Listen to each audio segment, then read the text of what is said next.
प्रिय स्टूडेंट, मेरे चैनल पर आप सभी का स्वागत है। मैं प्रभु सर आप सभी की सेवा में उपस्थित हो गया हूं।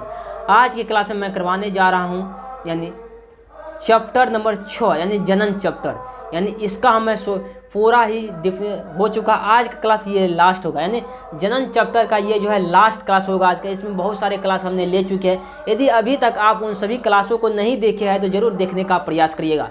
तो आइए यहाँ से स्टार्ट करते। सबसे पहले मैं आपसे कुछ बात कर लेता हूँ। देखिए, ये जो क्लास 10th का बायोलॉजी चल रहा है हमारे चैनल पे, यानी विशेष तरह के सब्जेक्ट चलते हैं। थोड़ा सा हम ऊपर करके आपको बताते हैं। मेरे चैनल पे जो चलता है, यानी हम बात करेंगे तो मैथ चलता है, हम बात करेंगे साइंस चलता है, SST चलता है, उसके बाद में हम संस्कृत चलता है, हिंदी चलता है, हिंदी का बात करेंगे हिंदी चलता है। यानी सभी सब्जेक्ट का कंप्लीट, यानी आपका PDF नोट चाहिए, यानी प्रिंटेड PDF चाहिए, जो कुछ भी चाहिए आप व्हाट्सअप नंबर से जुड़ जाइएगा ना। इस व्हाट्सअप नंबर से जुड़ जाइएगा तो आपको बहुत ही बेहतरीन तरीका से आपको यहाँ पे हम भेज देंगे ताकि आपको समझ जाइएगा। और साथ ही साथ यहाँ तो क्लास चलवेगा, साथ ही साथ उस ग्रुप में स्क्रीन PDF भेजा जाएगा। जिस तरह से हम लिख रहे हैं ना, अभी यहाँ पे कुछ लिख पा रहे हैं तो यहाँ कहीं ना कहीं जाता हो, मतलब ये जो है ना लिख पा रहे तो ये समझा कर नहीं लिख रहे हैं हम आपको।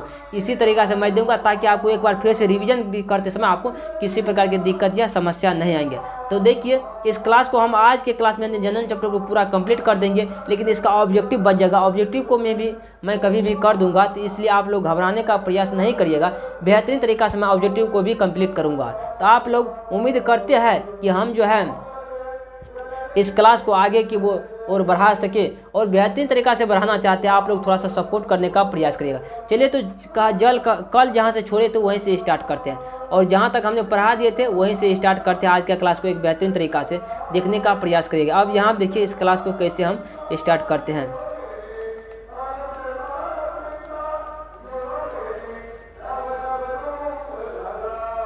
हमने यहाँ तक गर्भाशय तक यानी यूट्रस तक आपको कल पढ़ा दिए थे। कहाँ तक पढ़ाए थे? यूट्रस तक पढ़ा दिए थे। अब देखेंगे हम योनि के बारे में देखेंगे।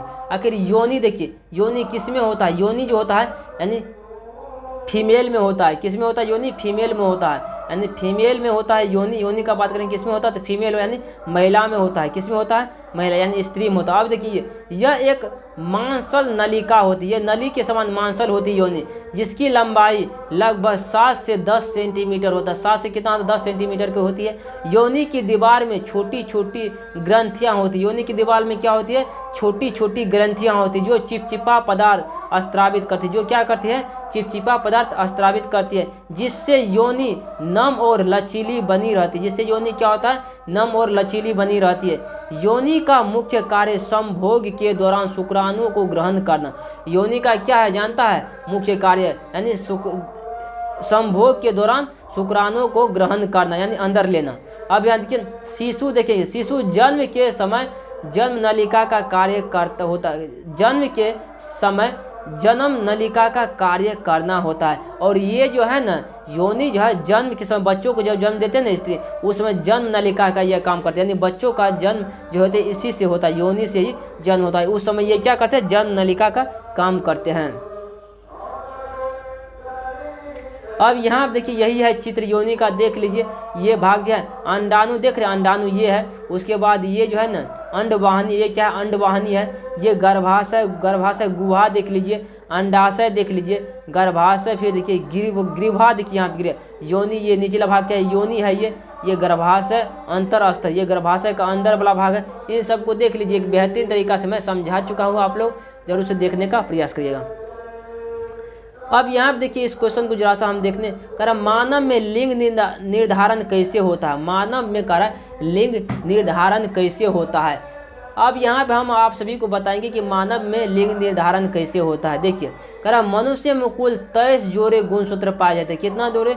23 जोड़े गुण यानी क्रोमोसोम होते हैं, जिनमें से 22 जोड़े सामान्य गुणसूत्र पाए होते हैं। कितने सामान्य गुणसूत्र होते हैं? एक जोड़ा लिंग निर्धारण गुणसूत्र होता है। कितना? एक जोड़ा लिंग गुणसूत्र होता है। मादा देखिए, यहाँ पे मादा में XX होते हैं। देखिए, मादा का बात करेंगे तो इसमें होता है गुणसूत्र XX होता है, जबकि यही नर में हम बात करेंगे तो XY होता है। क्या होता है? XY होता है। XY होता है, यानी X और Y होता है नर में।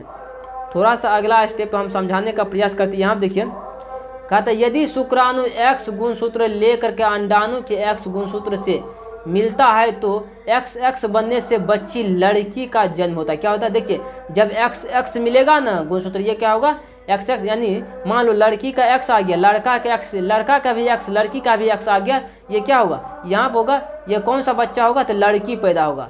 यदि शुक्राणु वाय आया यानी लड़का से वाय आया लेकर अंडाणु के एक्स गुणसूत्र से मिलता है तो ये क्या होता है, तो एक्स और वाई से बनने बच्चे लड़के होते, क्या होते लड़के का जन्म होता। अतः लिंग निर्धारण पूरी तरह पिता के शुक्राणु पर निर्भर करता है। किस पर निर्भर करता है, पिता के यानी शुक्राणु, पिता के देखिए पिता के पास से जो चीज़ जाएगा, एक्स जा रहा है वाई जा रहा है, वही लिंग का निर्धारण करेगा बच्चा क्या पैदा होगा। देखिए यहाँ देखिए, पुरुष और महिला की नसबंदी पुरुष की नसबंदी को वैश्काटमी कहते, क्या कहते हैं वैश्काटमी कहते, वैश्काटमी कहते हैं। थोड़ा सा अब देखिए अगला नंबर, यहाँ पे देखने का प्रयास करा कि महिला की नसबंदी को क्या कहते हैं, ट्यूबेकाटमी कहते, ट्यूबेकाटमी कहते हैं।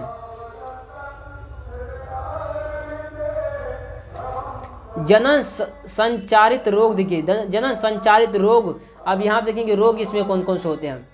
ये रोग दो अनैतिक यौन संबंध या जनन क्रिया के कारण फैलते हैं, जनन संचारित रोग कहलाते हैं। वायरस जनित रोग, हर्पीस, एड्स, बैक्टीरिया जनित रोग, सिफिलिस, गोनोरिया, प्रोटोजोआ जनित रोग और टाइकोनिमिसिस होता है, टाइकोनिमिसिस होता है।